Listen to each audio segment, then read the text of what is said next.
Key facts. 1. Aphasia is a brain condition that involves having difficulty with language and speech, but it does not affect intelligence.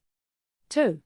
It may affect a range of language skills, such as talking, understanding, reading and writing. 3. People with aphasia may have trouble with finding words, putting a sentence together and following instructions in conversations. 4. Aphasia is caused by damage to the language areas of your brain, most commonly by a stroke. 5. A speech pathologist can help people with aphasia improve language skills and learn new ways to communicate. What is aphasia? Aphasia is a brain condition that involves difficulty with language and speech. It occurs when there is damage to the part of your brain that controls how you use and understand language. There are different ways of experiencing aphasia, depending on which part of your brain is affected.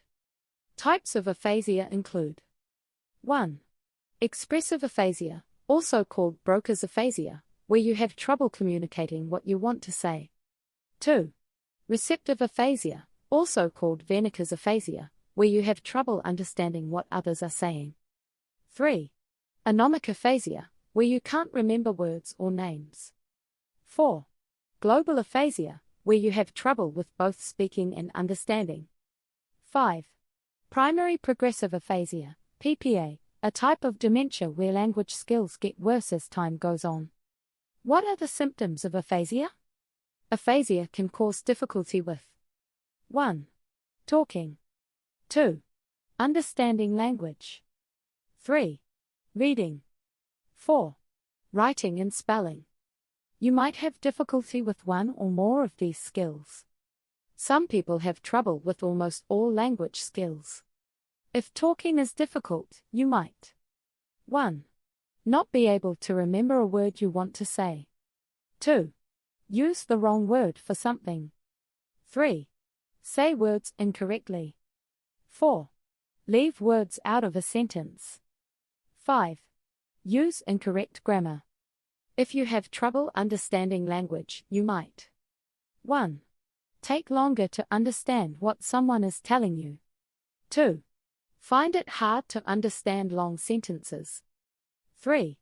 Have difficulty following instructions. 4. Stop paying attention when someone is talking to you. 5. Not follow what is going on in a movie or on TV. If your child is living with aphasia, they might find it hard to do their schoolwork and to behave in class. They might have trouble communicating with friends. What causes aphasia? Aphasia is caused by damage to the areas of your brain that control language skills. The way you experience aphasia depends on which area is affected and how much damage there is. The most common cause of aphasia is stroke. Other causes include head injuries, brain tumors.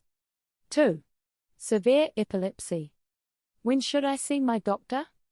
If you notice that you are having trouble finding words, reading, writing or understanding others around you, talk to your doctor about your symptoms. If you suddenly have difficulty talking, you may be having a stroke and should go to the emergency department immediately. Call 000 for an ambulance. Find a health service. The service finder can help you find doctors, pharmacies, hospitals and other health services. How is aphasia diagnosed? Your doctor will ask you about your symptoms and refer you to a specialist, such as a neurologist. The specialist might be able to tell that you have aphasia by talking to you. They will probably test your language skills by asking you to name objects, repeat a sentence, read, write and follow simple instructions. You might have a scan of your brain, such as CT or an MRI to find out what might be causing your aphasia. You will also need to see a speech pathologist or neuropsychologist for a more detailed test of your language and thinking skills. This can diagnose what type of aphasia you have and identify exactly which tasks are difficult for you.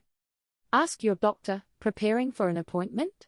Use the question builder for general tips on what to ask your GP or specialist. How is aphasia treated? Treatment for aphasia involves working on language skills with a speech pathologist. The therapist will help you learn how to best use the language skills you still have. They can also help you learn new ways to express yourself. You might find it helpful to use a communication aid, such as a book or iPad with pictures you can point to. If your child has aphasia, it can help to have support from a special education teacher. How should I communicate with someone who has aphasia? If your friend or relative is living with aphasia, there are some practical things you can do to help them communicate. Remember that their intelligence has not been affected. Make sure to talk to them in the same tone of voice you would use to speak to anyone else. You can help them understand what you're saying by 1. Speaking in short sentences. 2. Making eye contact. 3. Using pictures and hand movements. 4. Repeating important words. 5. Talking about one topic at a time. You can help them talk to you by 1. Being patient and giving them time to express themselves. 2. Offering for them to draw what they mean if they can't think of a word. 3. Checking with them that you've understood them. Aphasia Association of Victoria has helpful tips for communicating with someone who has aphasia. Can aphasia be prevented? There are things you can do to prevent stroke, which is the most common cause of aphasia. It's important to 1. Avoid smoking. 2. Keep your blood pressure and sugar levels under control. 3. Take all your prescribed medicines, especially if your doctor has told you that you have a high risk of having a stroke. Complications of aphasia. Living with aphasia can feel very frustrating. It can affect relationships and quality of life and may lead to depression or anxiety. Helping a person with aphasia to communicate and stay connected socially is vital for their well-being. If aphasia is caused by a stroke or head injury, it may get a bit better with time. However, if you have primary progressive aphasia (PPA), it will continue to get worse.